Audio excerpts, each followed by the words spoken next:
Public की डांट ऐसा नहीं कि मैंने नहीं खाई है, गुरुजी की भी खाई है, पब्लिक ने भी ज्यादा तो नहीं खिलाई लोगों ने, क्योंकि जिनको जानकारी नहीं होती है वो कुछ भी बोल सकते हैं, पता ही नहीं है उनको बेचारों को। एक होता है मट्ठा कल्प, सुना है किसी ने? हाथ उठाओ किसने सुना है मट्ठा कल्प? नहीं पता। एक होता है दूध कल्प, दूध कल्प भी आपने नहीं सुना होगा। आंवला कल्प, बादाम कल्प। प्राचीन समय के जो ऋषि मुनि थे ऐसे कल्प किया करते थे, उस कल्प के द्वारा पूरे शरीर का और मन का भी कायाकल्प कर लिया करते थे। तो कायाकल्प करने के लिए वे ऐसे कल्प करते थे। जैसे एक हुए ब्रह्मचारी राज सिंह आर्य, किसी ने नाम सुना है? कोई है आप में से? दिल्ली के थे, नाम सुना है? देखे भी हैं? ब्रह्मचारी राज सिंह आर्य मेरे गुरुजी के पास आए कि गुरुजी मुझे मट्ठा कल्प करना है। मैंने भारतीय नस्ल की श्यामा देसी गाय वो चुन ली है गाजीपुर डेयरी में, दिल्ली में, ये तो सुना होगा। तो वहां पर बहुत सारी गायें हैं, पता ही है आपको।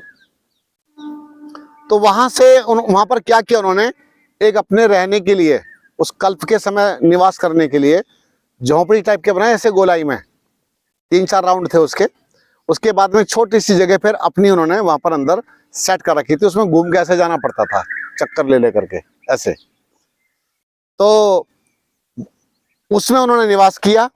और जो गाय थी, गाय उसको पता क्या खिलाते थे? ब्राह्मी, शंखपुष्पी, शतावर, ऐसी सी बढ़िया बढ़िया चीजें उसको खिलाया करते थे गाय को, उसी गाय को स्पेशल, बाकी को नहीं, क्योंकि उसी के दूध से जो मट्ठा बनेगा, छाछ बनेगी, वो पीना था केवल। उन्होंने पता नहीं 40 दिन या 2 महीने का वो क्रम अपनाया। केवल और केवल छाछ ही पी जाती है उस बीच में, 1.5 महीने तक या 2 महीने तक केवल छाछ पर ही रहा जाता है। ये होता है कल्प। अब बताओ, अगर मैं आपको कह दूं कि छाछ पर रहना है तो आप तो भगवान वाले के। तो ऐसा नहीं कि मैं आपके ऊपर कोई अविश्वास कर रहा हूं, पर ये मैं अभी कॉन्फिडेंस लेवल को समझ नहीं पा रहा हूं अभी, मतलब मुझे लग रहा है कि आप नहीं कर पाएंगे। तो उसके बाद क्या हुआ कि राज सिंह आर्य जी ने बड़ी निष्ठा के साथ मट्ठा कल्प को पूरा किया। तो वो जो गाय को शतावर, ब्राह्मी, शंखपुष्पी खिलाई जाती थी और जो मट्ठा सेवन करते थे, मट्ठा भी पूरी तरह से भोजन का काम करता है, पर वो मट्ठा मट्ठा कल्प उपवास के बाद होता है। पानी पर उपवास करने के बाद, पहले शुद्धि करने के बाद, ऐसा नहीं कि डायरेक्ट आपने सब छोड़ छाड़ दिया और मट्ठा पीने लगे, ऐसा नहीं होता है। तो उसका तरीका यही होता है कि पहले उपवास किया, उपवास के बाद 100-100 ग्राम आपने पहले मट्ठा लेना शुरू कर दिया, दिन में 6 बार, फिर वही 150 ग्राम आ जाएगा। क्योंकि पाचन तंत्र ऐसा होता है उस समय में कि ज्यादा मट्ठा को पचाएगा नहीं। ये कौन है सुबह सुबह? एक मिनट। तो मट्ठा कल्प हो या दूध कल्प हो, वो 100-100 ग्राम से प्रारंभ करना पड़ता है। अच्छा, 100 ग्राम अगर आपने पी लिया, वो तो देर लगती है उसको पचने में, फट से पच जाना है। जब वो 150 ग्राम हो जाएगा, थोड़ा सा और बढ़ जाएगा, फिर पाचन तंत्र उसको भी फटाफट पचा देगा। लेकिन इसमें खट्टी छाछ नहीं होनी चाहिए, इसका ध्यान रखा जाता है विशेष, खट्टी छाछ नहीं होनी। अब इसके बाद 200 ग्राम पर आ जाएंगे, फिर उसके बाद 250 ग्राम पर आ जाएंगे, फिर उसके बाद 300 ग्राम पर आ जाएंगे, उसके बाद फिर 400 ग्राम पर आ जाएंगे। लेकिन लेना दिन में कितनी बार है? 6 बार। और उसके बाद ऐसे करते करते आधा लीटर एक बार में ही, फिर 2.5 लीटर, फिर नहीं 2.5 लीटर नहीं, सॉरी मैं गलत बोला, 2.5 पाव, यानी कि उसके बाद 1 लीटर तक भी वो एक बार में पहुंच जाते हैं। 1 लीटर का वो कोई ज्यादा बड़ा होता नहीं है, उसको आराम से पी, दिन में 6 बार, यानी कि 6 लीटर छाछ वो 24 घंटे में पी जाते हैं। उसके बाद जब वापस आना होता है, और इसी मट्ठा कल्प को मेरे एक व्यक्ति ने फतेहाबाद में किया था, मैं उससे हाँ मिला हूं, एक बार मिलने आया था स्पेशल। तो बोले कि मैं जो शरीर मेरा मूव नहीं करता था, मुड़ता नहीं था जहां जहां से, उसने मुड़ना भी शुरू कर दिया। मैं जो आसन नहीं कर पाता था वो आसन होने शुरू हो गए। मेरे अंदर से आंव जो थी, छाछ ने उसको काट काट के सबको बाहर निकाल खड़ा कर दिया। शरीर मेरा बिल्कुल फिट हो गया। अगली बात, मैंने स्वयं किया था दूध और संतरा, है ना उल्टा, दूध और संतरा, इसका कल्प करवाया था गुरुजी ने मुझसे बोले भाई यहाँ संतरे खूब हैं। बताऊं कहाँ की बात है? तुमसर, भंडारा, महाराष्ट्र, नागपुर। तो तुमसर में श्री राम बगीचे में हम थे, वहां संतरे क्योंकि यहाँ तो बाहर आ रही संतरों की अब क्या टेंशन है, और दूध वहां से मिलता ही था। तो दोनों गुरु चेलों ने अपना घर लिया। तो सुनने में बड़ा अटपटा लगेगा कि संतरा और दूध कल्प भी होता है क्या? दिन भर में कितने संतरे लेने पड़ते थे पता है? 36 मुझे, और उसके साथ में फिर लगभग 1.5 पाव के करीब एक बार में दूध। अब करना क्या था वो, कि अब रोटी नहीं खानी थी, कोई सब्जी नहीं खानी है, अब कुछ और लेना ही नहीं है, केवल तरल पदार्थ यही था। तो 6 संतरों का रस निकाला, 1.5 पाव दूध में उसको मिक्स किया। मिक्स करने के बाद उसे रखा नहीं जाता, और मिक्स करते ही थोड़ा ऊपर नीचे किया, उसके बाद उसे तुरंत पी गए। वो पचने में देरी नहीं लगाता था। अब आप कहेंगे ये कोई बुद्धिमानी थोड़ी है, विरुद्ध आहार है।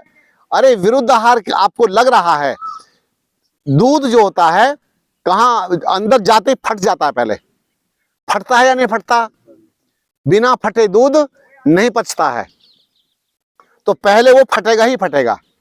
इसी प्रकार से आपने उसको पहले फाड़ लिया।